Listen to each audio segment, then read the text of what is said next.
let's bring this home to people, better than average people. And what do? The first concept of the first thing that better than average people do to stand out from the crowd is that they take pride. They take pride in their efforts. I still remember it. After working that job at the corner of 275 and 7 Mile, my coworkers and I would stumble down from our office building. We'd walk across the parking lot to the neighborhood restaurant bar grill that was in the parking lot. We'd enter, walk up turn to the left, walk up the 2 steps, and be greeted by a, "Hi, how you doing?" Caroline, oh, sweet little thing, standing behind the bar there, about 5'2", short, dark hair, about shoulder-length hair. She was a firecracker of a woman, but as nice as could be. "What can I get you today, hun?" So usually the drafts were on sale for happy hour, so I would say, well, let's go with a Blue Moon. What you need to understand about this bar is it was a typical restaurant bar setup. You know, it had a U-shaped setup with chairs sitting along the sides there. It had a row of freezers and refrigerators standing at the back there. And it had glasses. Oh, so many glasses. You know, you're talking about the pint glasses, red wine glasses, red wine, white wine, ports, rocks, highballs. You know, every kind of glass imaginable, including the ever-popular soda glass. And so, instead of grabbing a glass from overhead, Caroline would walk to the back of the bar, take out a cold, frosty glass from the freezer, come back to the station with the draw the beer, set a paper napkin in front of me, poured a little salt on it. Why did she pour salt on it? So it won't stick.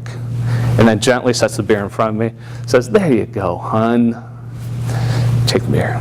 Take a nice, soft. Just what I needed after one of those days, you know."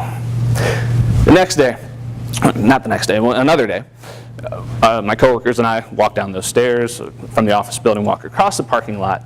We go into the bar. We turn to the left, walk up the 2 stairs, and are greeted by silence. Okay, so we go sit down at the bar. Gentleman from behind the bar gets up off the overturned bucket that he was sitting on, slowly puts down the newspaper, and says, "What do you need?" Well, let's see here. A group of coworkers walks into a bar. Sounds like the start of a bad joke here. A group of coworkers walks in the bar at 5:30. Oh, okay. It was 4:30. Shh. A group of coworkers walks into the bar at 4:30, and we sit down at the bar. What do you think we need? Cappuccino? No, of course not. I say, "Oh, well, I guess I'll have a Blue Moon." So this gentleman grabs a glass from overhead. He puts it down on the draft, draws the draft, and then slams it with a thud down in front of me on the bar. Beer splashes out the side of the glass and down the bar. And he says, $3, please. Well, at least he said please. I said a short prayer.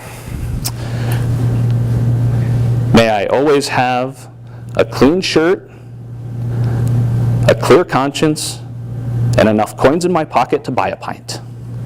I drew the beer to my lips. It was a warm, nasty glass, like it came out of the refrigerator. Have you ever had that perfect moment just ruined? You know? The next time, my coworkers and I are done with our day, earned our daily dollar, we walk down the steps. Do you see a pattern here? Anyway, so we walk down the steps, we go across the parking lot, we walk in the bar, open the door, walk up the 2 steps, turn to our left, walk up the 2 steps, and are greeted with our familiar, "Hi, how you doing?" Caroline was back at the bar. I ordered my Blue Moon. She went back to the freezer, drew a cold, frosty glass, drew the beer, set the napkin in front of me, sprinkled some salt, set the beer down, and said, "There you go, hon."